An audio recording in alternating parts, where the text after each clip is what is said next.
Shalom Aleichem, bienvenidos.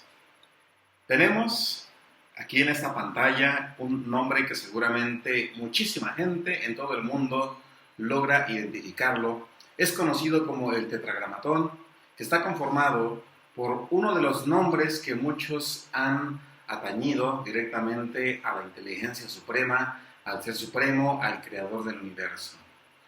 ¿Por qué iniciamos nosotros con esta imagen o con este nombre? Bueno, porque en esta clase nosotros vamos de manera introductoria a explicar en qué consiste la enseñanza que actualmente se está expandiendo en diferentes partes del mundo. Antes que todo queremos dar gracias también a la doctora Vianey Cloutier, que nos ha estado apoyando con este espacio para las nuevas grabaciones y seguir avanzando de manera unánime junto con ustedes en este proceso de aprendizaje.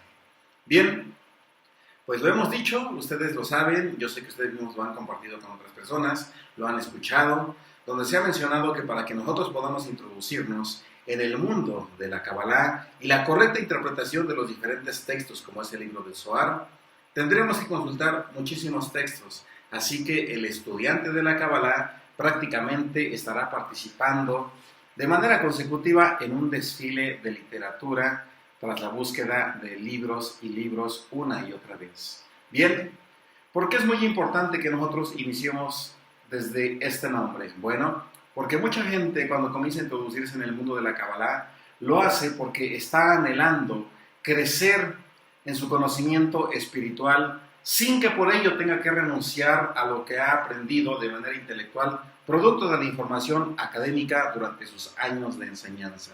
Y esto es maravilloso.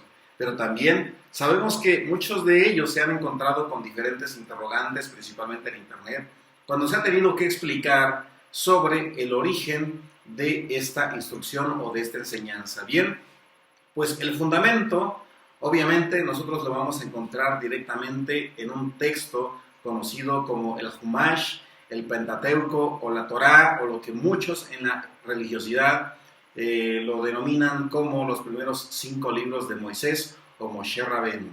Es decir, que todo parte de ahí. Y obviamente nosotros tenemos que mantener siempre presente que estos textos que mucha gente ha tomado para sí, para poder fortalecer su vida espiritual, tienen un origen y fueron escritos principalmente en 2 idiomas. El primero de ellos es el arameo y el segundo de ellos es el hebreo, que son las letras que nosotros encontramos a continuación. Por lo tanto, cualquier texto sagrado que esté escrito en algún otro idioma, obviamente necesita ser comparado desde la fuente original o lo que muchos han denominado las raíces hebreas. Bien, pues a continuación nosotros vemos 4 letras. Mucha gente dirá, oye, esto parece como chino porque no lo entiendo, solamente veo figuritas o símbolos. Bueno, pues a continuación va a sorprenderse porque vamos a aprender cómo es que se debe de realizar el estudio de estos textos desde una perspectiva analítica. Bien, para ello vamos a iniciar, como siempre, desde el inicio, tomando como referencia la primera letra del Aleph Beit del alfabeto hebreo o alefato hebreo, para poder entender cuáles son las diferentes permutaciones o significados que puede tener una sola letra, como la que vemos aquí, que es la letra Yud, y muchas otras. Bien, para ello, pues voy a cambiar a la siguiente imagen. La siguiente imagen hace referencia a una letra, seguramente usted estará muy familiarizado con ella. Esta es la primera letra del Aleph Beit, o la primera letra del alefato hebreo, que se denomina Aleph. Ahora, el alefato hebreo, a diferencia de muchos otros idiomas, tiene un significado múltiple, que puede permutarse de formas infinitas si nosotros así lo queremos hacer. Y vamos a entender por qué razón es muy importante conocer desde las raíces hebreas los textos sagrados que muchos han denominado inclusive una Biblia. Si una persona está formándose inclusive en una institución de formación teológica y no tiene el fundamento hebreo y las diferentes connotaciones que hay en cada una de las letras, difícilmente va a poder profundizar en esto que nosotros vamos a estudiar. Bien, primero debemos de mantener muy presente que, como en cualquier letra en hebreo, la letra Aleph, que es la primera letra, tiene un valor numérico que es el que nosotros vemos precisamente aquí, que es el número 1. Ahora, este valor numérico que mencionamos hace referencia precisamente a la primera letra que tiene estos tres significados. Es decir, cuando nosotros pronunciamos la letra Aleph, puede significar fuerte, poder y líder. Y obviamente cada palabra tiene un significado completamente diferente. En el hebreo antiguo, la letra Aleph estaba representada por una cabeza de buey, que también podríamos nosotros integrar precisamente en el sistema de interpretación adecuada, y entonces encontraremos que la letra Aleph puede tener hasta 4 significados diferentes. Por lo tanto, de aquí surgen las combinaciones donde un enunciado puede tener de 3 a 5 significados diferentes. Entonces, imagínese la profundidad a la que llegan los secretos que nosotros encontramos en un Tanaj hebreo o en una Biblia o inclusive en el Zohar. Por eso, el libro de los Proverbios nos invita a que nosotros escudriñemos la Torá, a que escudriñemos estos textos porque en ellos hay sabiduría. Ahora, si nosotros con esto ya sentimos que estamos introduciéndonos a un mundo un poco complicado, no se preocupe, que todavía se va a maravillar más. Porque a continuación nosotros podemos ver precisamente que la letra Aleph está conformada por 3 letras hebreas diferentes. Es decir, está conformada por la letra Yud en la parte superior del Aleph, por la letra Vav, que se encuentra en la parte del medio, y por la letra Yud nuevamente.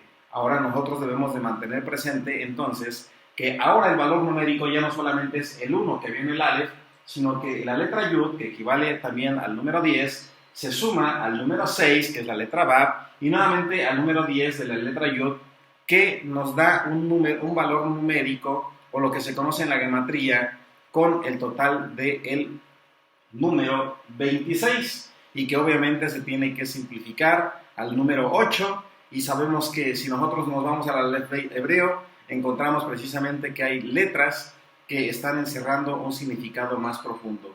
En eso consiste el estudio de la parte secreta de estos textos. Así es que si usted es un estudiante bíblico, si usted participa de algún sistema de creencias independiente de su religión, es muy importante que pida que le instruyan sobre esos fundamentos para que pueda comprender cuál es el mensaje que la inteligencia suprema o el ser supremo ha dejado para todos y cada uno de nosotros.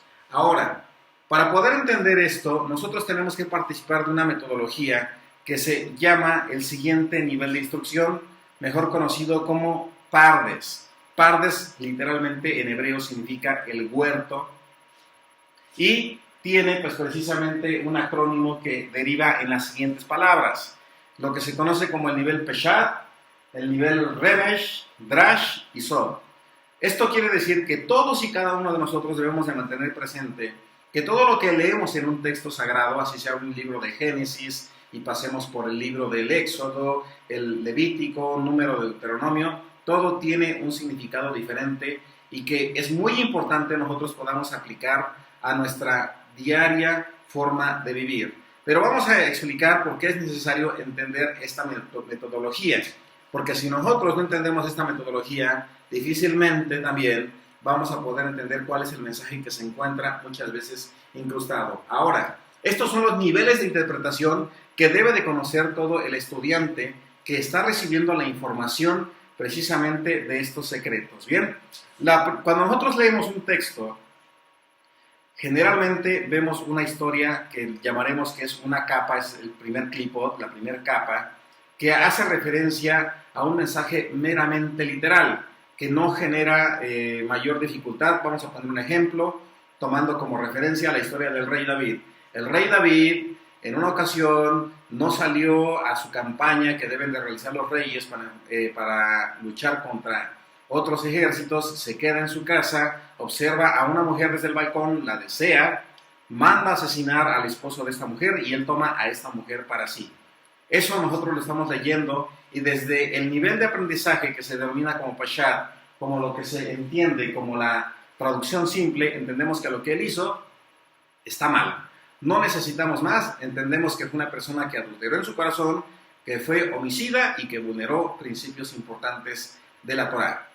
Ahí no hay ningún problema. Posteriormente viene lo que nosotros denominamos como el remesh, la insinuación que nos lleva a nosotros a la reflexión, a entender que muchas veces una acción que se comete va a llevar consigo un resultado que en ocasiones nos va a dañar, porque recordemos que David, producto de esta relación, tuvo un hijo que posteriormente falleció o posteriormente murió. Entonces, aquí nosotros ya vamos entendiendo. Peshat es la explicación simple, fácil de entender. Lo que nosotros conocemos como Remesh, la insinuación, es qué mensaje ético, moral nos está en ese momento dejando la porción del texto sagrado. Posteriormente, nosotros nos introducimos en la sección del Drash, que es la interpretación o la lección de vida que nosotros tenemos que aplicar ahora de manera contemporánea, traer esa información y de qué forma lo aplico ahora yo en mi diario vivir, porque seguramente hoy yo ya no estoy como un rey asomándome en el balcón desde casa, pero sí probablemente me encuentro en alguna posición donde mi actividad jerárquica me permite mantener una interacción con personas que tienen que obedecer mis indicaciones. Es decir, en el Drash nosotros tenemos que tratar de interpretar cuál es el significado o la prevención que nos está dando el Ser Supremo para que evitemos cometer los errores del rey David. Ahora, en la parte Sod se denomina la parte secreta. La parte secreta es aquella en la que nosotros tenemos que meditar y tenemos que ahondar con mayor perspicacia.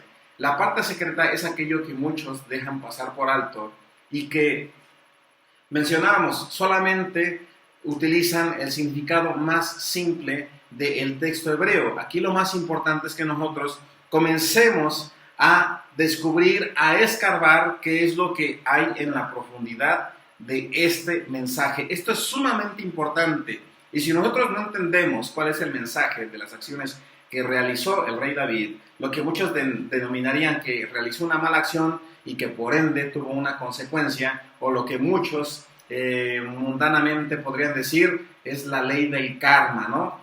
Tuvo una acción que manifestó una consecuencia. Sin embargo, en la parte Sod tenemos que ir un poco más allá. Tenemos que entender lo que mencionábamos en un inicio. Esto se escribió en hebreo y que solamente la primera interpretación o la primera lectura textual nos está mencionando una parte de este conocimiento. Por ello, es muy importante que nosotros entendamos que la parte Sod es lo que se denomina con este título, que significa la Kabbalah, o aquella parte del estudio de los textos que revelan los secretos incrustados. Esto es muy importante porque muchas veces hay gente que escucha sobre algunas técnicas para hacer oraciones, para hacer algunos preceptos, y que por ende pues van a traer consigo una bendición. Voy a poner algún ejemplo. Hay, por ejemplo, en el judaísmo, el Rosh Hodesh y la creencia de que precisamente en Rosh Hodesh es el día en el que nosotros podemos pedir que se bendiga todo este ciclo mensual. Esto, podríamos decir, tiene un secreto que está codificado y que se explica en la Kabbalah. O para el mundo de la cristiandad, porque la Kabbalah lo puede estudiar el cristiano para enriquecer su conocimiento espiritual y no lo contradice. Eso es un error que muchas veces se ha repetido por falta de conocimiento de algunas personas. Por ejemplo, en el cristianismo hay mucha gente que toma la decisión de hacer un conocido bautizo o un bautismo, no sé cómo lo denominan, algún término de esos es, y muchos no saben cuál es el origen, y dan por sentado que precisamente el rabino que prácticamente sentó las bases para la creación del cristianismo instituyó esto como una práctica nueva, y no es así. El bautismo es lo que nosotros denominamos como el denominado mikve, es decir, un baño ritual de purificación que se realiza en Yom Kippur. Pero pues esto no se le explica al cristiano y piensa que Jesús y Juan el Bautista fueron los únicos que instauraron pues este precepto, y muchos lo siguen como un mandamiento meramente supersticioso, que le dan una explicación en base a la enseñanza de Pardes, lo que vimos hace un momento, y entonces de ahí muchos han creado dogmas o una serie de principios. Entonces, si nosotros queremos entender los secretos más profundos de un texto sagrado, tenemos que estudiar el nivel Sod, o lo que nosotros denominamos como la Kabbalah. Entonces recuerde, Peshat es la parte simple, Remesh es la parte de la insinuación, Drash es la parte de la interpretación, y el nivel Sod es la parte secreta o la parte más profunda de lo que nosotros aprendemos en los textos sagrados. Y entonces ahí es donde se encuentra la Kabbalah, en la parte más profunda. Ahora, cuando una persona comienza a introducirse en el mundo de la Kabbalah, comienza a descubrir una nueva problemática. Yo lo voy a llamar así, no significa que sea un problema. Encuentra el dilema donde menciona, es que encuentro diferentes rabinos en internet y cada uno de ellos me explica según su versión o según el fundamento de su creencia. Y esto pues precisamente se da, ¿por qué razón? Primero porque nosotros pensamos o llegamos a pensar que en el judaísmo es una sola rama y no es así. En el judaísmo hay dos ramas principales, hay un sefardí, hay un ashkenazi principalmente, de otros grupos que pues prácticamente denominaríamos como hasídicos, ultraortodoxos, ortodoxos, etc. Pero bueno, eso no es el tema que vamos a desarrollar ahorita. Aquí el tema es, ¿qué sucede cuando muchos preguntan?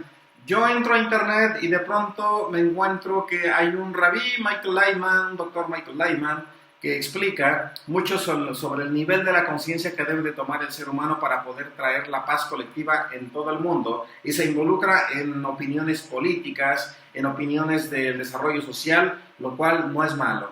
Pero muchas veces si nosotros integramos a un rabino, un gran rabí como Michael Leitman, junto con Albert Goslan, encontramos, parece que algo contrastante. Y ahí se genera un problema, porque dicen, es que ¿por qué el doctor Michael Leitman lo enseña como rabí, Albert Goslan, las meditaciones, las permutaciones, por qué no menciona sobre hilo rojo, etcétera? ¿Y por qué de pronto encontramos a otra persona que de pronto comienza a utilizar las 10 sefirot o el árbol de la vida como un diagrama que manifiesta 10 arquetipos en base al análisis del comportamiento humano que lleva a la independencia? Y bueno, pues nosotros encontramos diferentes rabinos. Recordemos que aún en el judaísmo hay diferentes escuelas. Ahora, es muy importante tener presente esto porque en caso contrario, el estudiante de la Kabbalah se puede, vamos a llamarlo, conflictuar, se puede equivocar y no va a saber qué está estudiando. Para ello, muy importante que nosotros tengamos presente que hay 3 escuelas de Kabbalah, y por eso usted se va a encontrar a diferentes rabinos explicando de una forma diferente, y muchas veces podemos identificar que todos los rabinos pues precisamente estudiaron en una yeshiva, tienen un doctorado, tienen una formación diferente, pero pertenecen a una comunidad pues también diferente.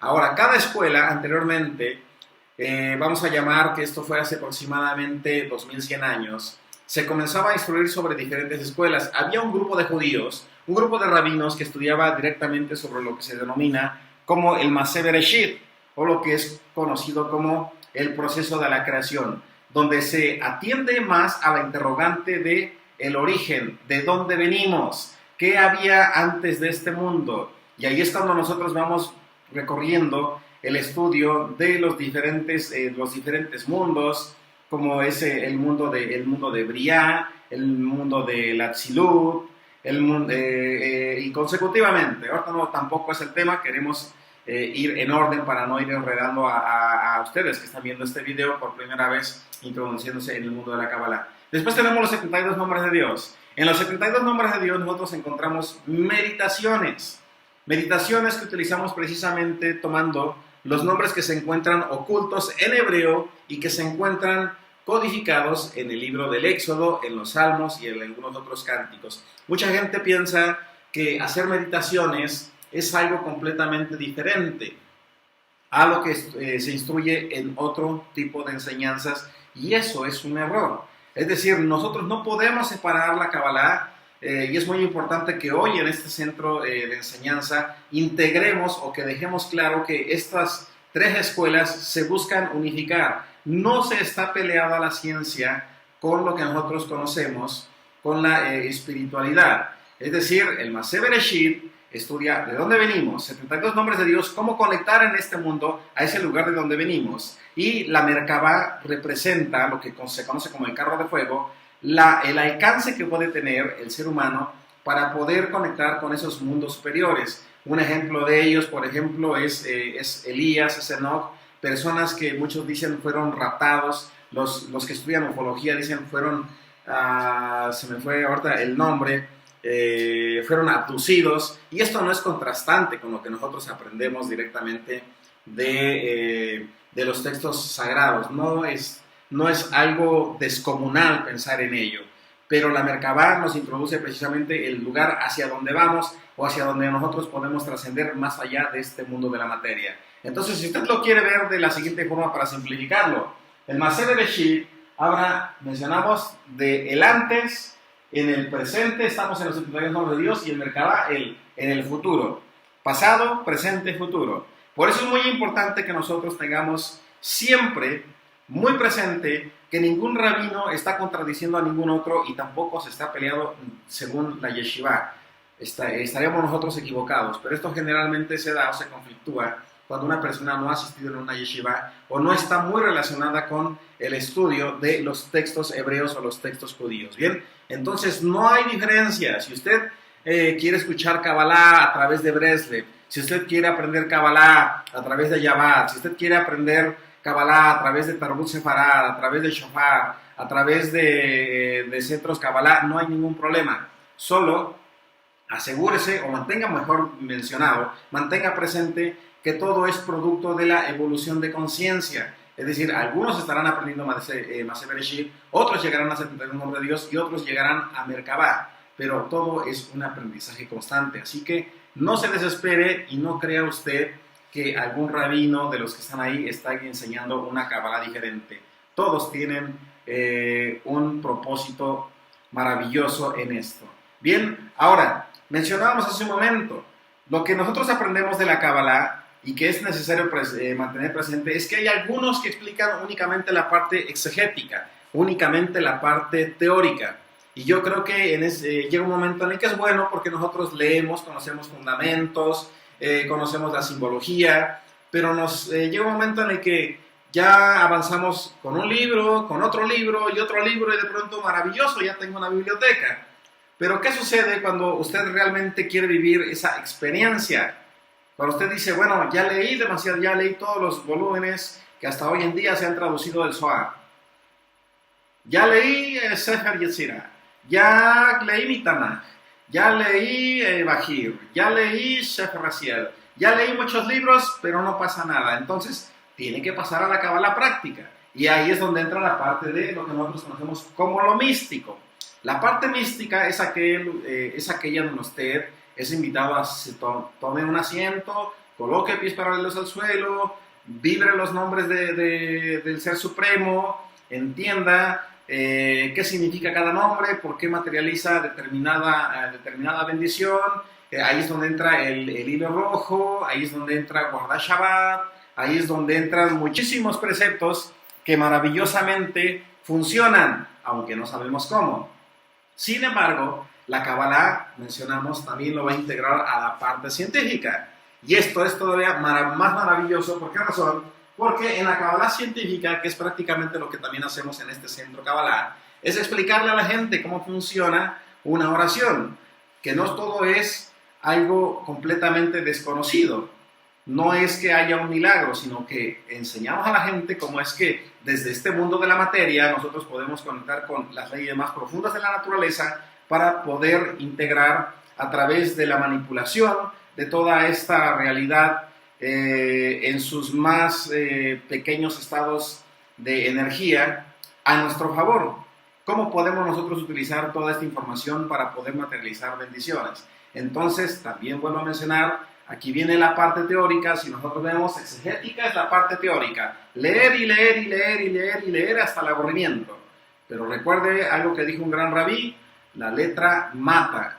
Por lo tanto, el riesgo que se puede tener es que únicamente el conocimiento va a ser intelectual. Y si no lo practica, si no tiene usted ese conocimiento o esa experiencia con el mundo místico, difícilmente va a poder convencerse, no por superstición, sino por raciocinio. Y esto es maravilloso porque entonces la persona inteligente, como dice el Rabí Maimónides, fortalece una emuná, una creencia en una inteligencia superior, y ya no duda, sin importar su profesión, sino todo lo contrario. Usted puede ser un médico y entender por qué razón nosotros tenemos un diseño difícil de explicar o de entender. Bien, ahora mencionamos, y después viene la parte científica, que es la parte final y la parte que a muchos nos gusta, porque entendemos cómo funciona lo que nos enseña la Kabbalah. Cómo funciona una oración a través de una programación neurolingüística, cómo funciona un Rosh Chodesh a través de la alineación astronómica de todos los planetas, principalmente de la Luna. Y entendemos, en base a las leyes inclusive más básicas de la naturaleza, que realmente nosotros podemos hacer cosas maravillosas con esta ciencia denominada como la Kabbalah, la parte Sod o la parte más profunda del estudio de los textos hebreos sagrados. Entonces, recuerde usted que en la Kabbalah lo que se hace es integrar la espiritualidad y la racionalidad. No es una religión, ni un tipo de filosofía que está buscando crear un nuevo camino hacia la conexión con el Ser Supremo. Estamos ayudando prácticamente con la Kabbalah a que la persona que crea en un ser de inteligencia superior lo haga con base racional, que no crea meramente por tradición o por superstición. Por lo tanto, si usted de pronto escucha que alguien dice que hay que usar un talid, una kipa, vestimenta de lana, tiene un porqué, tiene una explicación científica, tiene una explicación lógica. Nada de lo que se estudia en la Kabbalah es irracional, al contrario, es algo que le va a dar a usted la libertad para poder crecer hacia donde usted anhele.